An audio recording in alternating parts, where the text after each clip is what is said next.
guys, Troy here with Cape Ann Conversations again. Today I've got Courtney Tulley from Denim Blanket Company. Courtney, Hello, hello. say hi. Hi, everyone. And then I'm going to have you jump in, tell the story, because we're also not just Denim Blanket Company. I want you to make sure you shout out the rest of the businesses that you run, but tell us like how we got here. That's very kind. One, thank you for having me. Two, it's a weird, windy, twisting journey, which I think, I don't know, these things tend to be, right? So we opened an inn in Rockport. It's called the Addison Choate. We opened it 6 months before COVID. We had done every bit of analysis from a business perspective, except for a global pandemic, which was great. And so we obviously were closed. We couldn't open. We were like, this was a terrible idea. What did we do? And it became very apparent to us that we needed to have an element of our business that wasn't totally reliant on people coming to us to stay. And so we were like, what could we make? What could we create that could be a product that we could sell online? And we wanted it specifically to be hospitality adjacent, right? So we were thinking sheets, towels, like linens, and we were like, well, blankets. Blankets are like they're something that I love because I am always cold. And they're something that can be like easily packaged, easily shipped, like easily washed. They're cozy. It kind of felt like everything that you needed when you were just like stuck at home in winter trying to figure out like what you were going to do. And so we were like, all right, we're going to make blankets. And originally they were going to be woven blankets.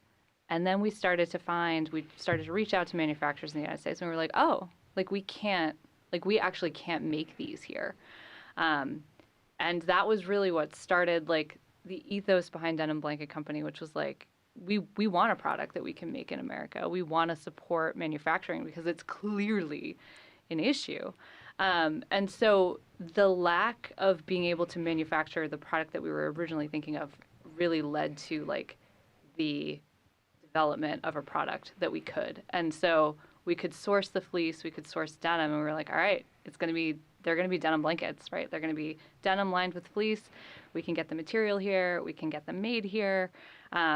And that's how Denim Blanket Company was born, really, like out of necessity to just have an income stream. And we've had a strong textile industry in Massachusetts. Yeah. It was down in like where you're doing it now, right? Like Fall River area was textile headquarters for the United States for a long, and it still has a history of it operating there. Yeah, totally. And it was really wild. Like there's like 2 or 3 mills that do, like sheets and bed linens in the U.S., and most of them have their own brands, so they don't contract out. And then there's only a couple of like blanket manufacturers. One's in Massachusetts, and obviously like there's Pendleton, right? Yep. They still do their blankets, but like their clothing, they're shipping out to Mexico and other locations with like the fabrics made here, but sending them out to be assembled. So it became very apparent very quickly that like manufacturing here is a problem. And this is something that we really want to support from a brand perspective. And so that's how Denim Blanket Company was created. A couple of panicked new business owners trying to figure out how they were going to stay afloat. Now, like COVID ended up not being as bad as we thought from a hospitality perspective. They obviously presented new challenges from like a, cleaning and sanitization perspective. But what we saw was that we were getting a lot of people locally come to Rockport who had never been to Rockport. Yeah, everyone was traveling. Yeah, which was really cool to see. Like we had a lot of people who would just come like every month or every 2 months for a weekend, just to either like get out of the city or like have a change of pace. And so I think what COVID ended up doing was creating more of a drive of tourism to Rockport for a group of people who never really would have gone. I feel like it extended the season, the travel totally season. Did. Where it used to be so summer, you got the shoulders were bigger and broader. The shoulders, and as we're starting to like continue to do this, the shoulders just get longer and longer, right? Like now we're pretty busy through October, right? Because we get Salem overflow now. Yep. And people taking the train down into Salem instead of staying in Salem. And now we're starting to get some more of that like Christmas and holiday traffic, which is really great to see. So it really is like, it's pretty steady through New Year's Day. And then things kind of start to peter off because Rockport in the winter is it's a vibe, and you got to be ready Yeah. for the vibe. But it's been really great. It's been like very rewarding, and the Addison Choate has obviously given us a platform to market Rockport and market local Rockport businesses, which is really, really important to us. It's important for like us to support the community and for our guests to like be able to come in and know like where to go, like what shops are great, what restaurants to eat at. And so it's been a lot of fun. There's a candy store right across from your store. And you can go in there and get like, it's like 4 or 5 pieces of saltwater taffy that they make right there for like $1. I recommend that to everybody after you go buy a denim blanket. 100%. And if you're in Rockport during Christmas, you can go in and watch them make the candy canes in-house. That's fun. Which is so cool. It's just something. Rockport's a great like summer destination, even for locals to just go walk the neck there. It totally is. What is it? Is it the new burger joint there? Oh, Little Sisters. Little Sisters. I was gonna say So Three good. Sisters, but that was the farm. So good. So good. Get their waffle fries. They're amazing. Yeah. It's funny. Like, so I grew up on the North Shore. My husband grew up in southern New Hampshire. We were living in Beverly when we were looking for inns, and we were originally looking in like your usual places like Vermont and like the White Mountains and Kennebunkport. And my husband had never been to Rockport. Like we lived in Beverly for years. He had never been to Rockport. We drove up here on like a whim. We were like, let's go kick around Rockport for the day. And we drove past the Addison Choate and saw the for sale sign, and we were like, huh, that would be easy, right? Like, bingo. We live close. Like, we don't have to completely uproot ourselves and move to a random location. Like, we obviously wanted to see if the model of creating an inn with, like, modern amenities and, like, really comfortable places to stay would work. Like, a place where we would stay, right? Because, like, I'm not going to stay at an inn when I travel, typically, right? Yeah. Like, I want the, like, the creature comforts. I want the like soft bed. I want the like great Wi-Fi. And so it was like a nice way for us to test out if it would actually work. I stayed at an inn one time a long time ago, and I didn't know this is my first time staying at like a B&B type inn. And we showed up, and there was only a bath. You couldn't even take a shower. Yeah, no. And no, that was absolutely not. what are we doing? That was like there were a couple of like non-starters for us. Like every room had to have their own bathroom. Like I'm not gonna like scamper out in the middle of the night in my PJs to like find a communal bathroom. But there also had to be places for people to be able to eat separately, because that's like, I love to be like social and interact with people, but like usually not in the morning. Usually that's like, I need some coffee. I need to like give myself some time to come to.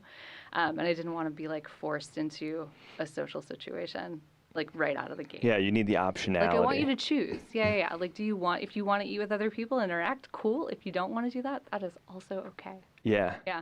Okay, so when did you open the store in correlation with the Denim Blanket Company? So, did you start online or selling at your hotel first? So we were online exclusively probably from, what was it, 2020? Is that one? Yeah, I think 2020. Until last season. Last season was our first year with the physical location. Okay. So we rented this space in January, we renovated it, and we finally opened in May of last year. Yeah, and so we need to talk a little bit about what's going on in there today. If people haven't been there, paint the picture for us. It's not just a store of blankets. It's not. No, and that was very intentional. When we were like, we're going to open a physical location, I was like, well, we can't just sell blankets. As much as I would love to just sell blankets, because you have a lot of variety and we do. Yeah, so choice to pick from. The whole ethos of the store and of the brand itself, honestly, is to support American makers. And so we've got a lot of really great products that are made, a lot of them in New England. So we've got Addison Choate bracelets, and we have Break Trail Co. Backpacks and wallets, and we've got Danforth pewter, which is out of Vermont. So we have a lot of like really wonderful local New England goods, and then some other more national American-made products. We have also started to make our own like clothing as well. So we have a sweater line that we partner with our manufacturer in Fall River. Which my wife owns, the Après Ski sweater. So that one's not ours, but that's okay. I'll forgive it. No, that's another great American maker. But these are like actual knit sweaters. Okay. And so we've got like the fisherman sweaters and like the cable knits, and they're all 100% cotton, and they're made in Fall River. We obviously have blankets. And then we also, very recently, we're about to launch them. We created a whole line of vintage Rockport tees. So we've got like, the Peg Leg In t-shirt with the old Peg Leg logo, and the Twin Light Soda with the Twin Light Soda logo. So those are coming up, which is really exciting. Nice. And there's handmade cutting boards. There's handmade leather dog leashes. I'm trying to remember this from my own memory. There's like a candle line, right? Yep, the candle line is ours. Yeah, and those are actually they're hand poured in California, which is really great. We've got a local potter who sells her stuff in our shop, which is really great. Also teaches at Cynthia Curtis Pottery. If you're looking for a great pottery class to take, highly would recommend. Her name is Allison. And so it's been really nice to be able to support the local makers. We have a jewelry maker who grew up in Newburyport, lives down in New Jersey now, Vincent Hawley. He's also like a mixed media artist, and we have like his earrings and some bracelets from him. And so it's been really nice to like source a lot of this stuff and be able to really support like people who are committed to making things in the U.S. Yeah. Yeah. And we're all going to say that this is working, and that's the key, right? Like, people won't necessarily hear this the same day, but it's April 16th. We're recording this right now, April 16th. We're like in the middle of a tariff trade war with the world, and it's like Dun, dark dun. days. But at the root of it, it's like people have been importing cheap, indistinguishable products from overseas for far too long. And I think you mentioned this before. It's like the capability of even making some of the things you thought you were going to make have been just eliminated from the U.S. And you found a product that you can make, and that's fantastic. And you're continuing to support it and these other makers, and it's working. There's people out there, that will prioritize buying American-made products and paying a premium for a premium product, and something that's distinguishable and that lasts a long time and has a story that they can connect with and supports local businesses, and that those local businesses support other local t-ball teams and all of those things, and it's working. It is working. And, it's one of those things, like, when you think about, and this is where I'm going to show my age a little bit, like, I still have some, like, vintage sweaters and, like, vintage LL Bean fleeces from, like, high school. I have from, a like, Patagonia, which I don't give Patagonia all of the credit, but I feel like they're one of the good ones. I think I bought it when I was a sophomore in high school. Yeah, and, like, it's lasted. Like, it's still in rotation. Like, it still gets washed on a regular basis. And so, like, so you think about the products that we used to buy and how long they would last. And then you sort of look at what we buy now and, like, the quality of it. And sometimes you, like, put something in the wash and it just, like, comes unraveled after, like, one cycle. And it's this whole fast, not just fashion, but also, like, home goods, right? Like, this, like, idea of, like, fast, instant gratification stuff that we buy that then just ends up getting thrown out, put in landfills, right? And so there's this there's a broader chain here that obviously we're not going to solve, but we're trying, right? Like, right. we want people to have the products that we make and the products that our makers make for a really long time. We want them to last. We want them to be that backpack that you've had since 2025, and it's like 2050, right? And like you're still carrying it. It's like loved and worn and has patina, and it's just like this like really great staple for you. But that's like, it's one of those things where then you're trying to like change behavior, right? Like, it's like this idea of changing consumer behavior.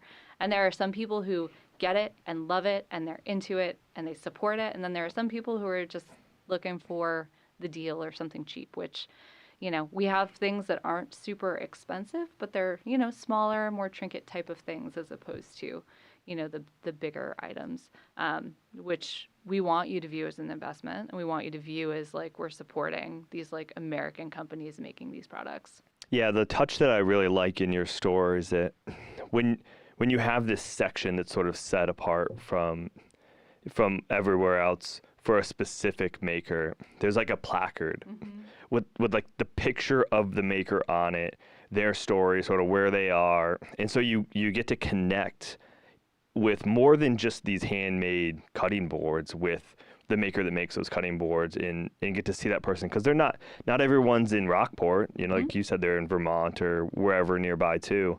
And that's like just that. It's such an intelligent touch.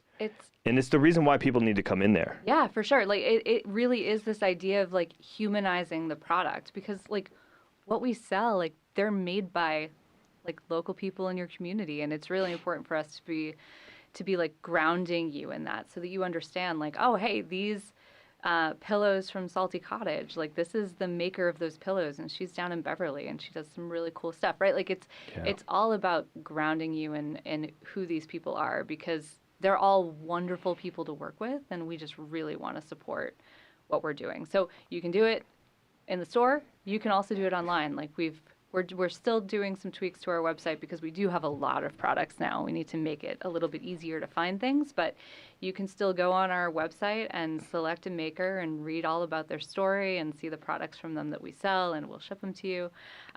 So it is one of those things where we want to make it so that it's accessible if you can't come to Rockport. That's even smart. Though you should. Because a lot of people that come to Rockport too aren't from like here, from Cape Ann. They're from other places, so they may come and buy the denim blanket, but then remember the après-ski sweater and want to buy that, but they live in New Jersey or wherever. And so having that yin and yang of e-commerce, that omni-channel approach, I think that's the future. I think that's the difference between our generation and the boomer generation that have had a lot of these stores on, bearskin neck. As they leave, we're coming in, you're coming in, and you're replacing some of that with, we can have a storefront here and we can make bearskin neck work, even though it's, really busy in the summer and the shoulder seasons, by supplementing with e-commerce online and connecting with those people and gathering their attention when they're in town and keeping it while they're out of town. Yeah, totally. I mean, it's like when you think about like when you're traveling somewhere and you only have a limit, especially if you're flying in, right? Like you only have a limited amount of space. Like it's nice to be able to then go home and be like, oh, I saw that sweatshirt and I really loved it. Like I've thought about it and now I want to buy it and have it sent, which is great that you can still do that. Which is what is so awesome about your store. There's nothing in there that somebody's going to be able to fly home and buy at Target. Like they're just not going to be able to do that. Yeah. Like you intentionally are finding products that you want to last for a long time, that you can invest the money into and get the useful life out of it. Yeah, absolutely. Like if you can't wash the blankets that we make 300 times, don't commit me to that number, but like we're all counting. You know what I mean? Like I want it, like, and they do. Like we obviously have tested this product for years at this point with friends who've got kids, who've got animals, and they're constantly being washed. Like your favorite pair of like jeans from the 90s, right? Like they just get softer, they just get a little bit more worn in, but they're still like a very viable, comfortable product to have. Yeah. Let's give some shout outs, some shameless plugs here. Where can people find you, follow you? Give us the website. Yeah. So our website is denimblankets.com. You can also find us on Instagram, on Facebook, on LinkedIn. And you can shop online. You can shop via social. You can call us if you want, and we'll be happy to do a phone call order. Our physical location is at 4 Dock Square in Rockport. So if you are in town, please pop in and say hi. We always love to see the folks who are in and visiting Rockport and kind of supporting the community. And we would love for you to support our makers. Even if you're not buying blankets, we have so many great things for you to choose from, whether it's greeting cards or stationery or little candles. Like we really just want you to support the makers that we carry. Now, what about the Addison Choate Inn? Are we booked for the summer? If somebody wants to stay, do we just go to the website and book there? Just go to the website. We definitely don't go to Airbnb. Well, you could go to Airbnb. We're also on Airbnb. Is it? We would prefer that you didn't, though, because obviously Every dollar counts. every dollar counts. Yeah. So we're obviously booking up for summer as we speak here. So we have the Addison Choate. We also just purchased and renovated what used to be the carriage house to the Addison Choate. It used to sit behind a fence. We longingly looked at it for the past 6 years, and we finally got an opportunity to buy it. So those rooms are also online. It's the carriage house. They're basically townhouse apartments. So there's one on each side, 1 bedroom, kitchen, bathroom, living room. There are no pictures yet, but you can go on social and kind of follow along with the progress. And then we have Sally Webster, which is over on Mount Pleasant Street, and there's rooms available there as well. But you can book everything on addisonchoate.com. You guys are busy. We're busy. We're tired. Do you need, so another opportunity here, do you need help? Like, do you need, like if somebody was like, wow, this sounds really great. I like working in hospitality. Yeah. Do you need We workers, always need help. cleaners? Yeah. Even for Denim Blanket, people to work the counter? Yeah, for sure. We always could use help. Do people cross over for you? They do. Yeah. That's us. They I love that definitely do. about local small businesses when you own multiple businesses. Yep, and so they can clean, especially if folks want more hours, right? Like they can clean in the morning and then come over and work the shop in the afternoon. We get that a lot with the college kids that come in the summer who are just I want all the hours because I gotta save all the money. Yeah. But also if you have a product that you like that's made in America that we don't carry, send it to us. We're more than happy to start to source things that people want to buy. Or if you're making maker, a little yes. absolutely. Yeah. You'll find a little spot to give them a shot. Yeah, absolutely. We'll put you on the website. We'll do some social stuff, and you can be in the store. And yeah, we'd love to. We love that about the physical location of the stores. It gives us an opportunity to really carry products and support people who are just starting, because we certainly know how difficult that is. We're not that far along in the denim blanket journey, but we certainly remember it from starting the Addison Choate. Yeah. Yeah. That's an amazing offer. If somebody doesn't follow up, if you have a little business where you're making something, you don't get that offer every day, and you guys do such a good job of it. It really will add value to somebody. Well, Courtney, I appreciate you coming on here and telling this story. Thank you for having me. I appreciate it. I, enjoy the next couple weeks maybe of a little bit of quiet As and we ease in here. Yeah. And we'll come see you this summer. Awesome. I can't wait. Thank you. Thank you.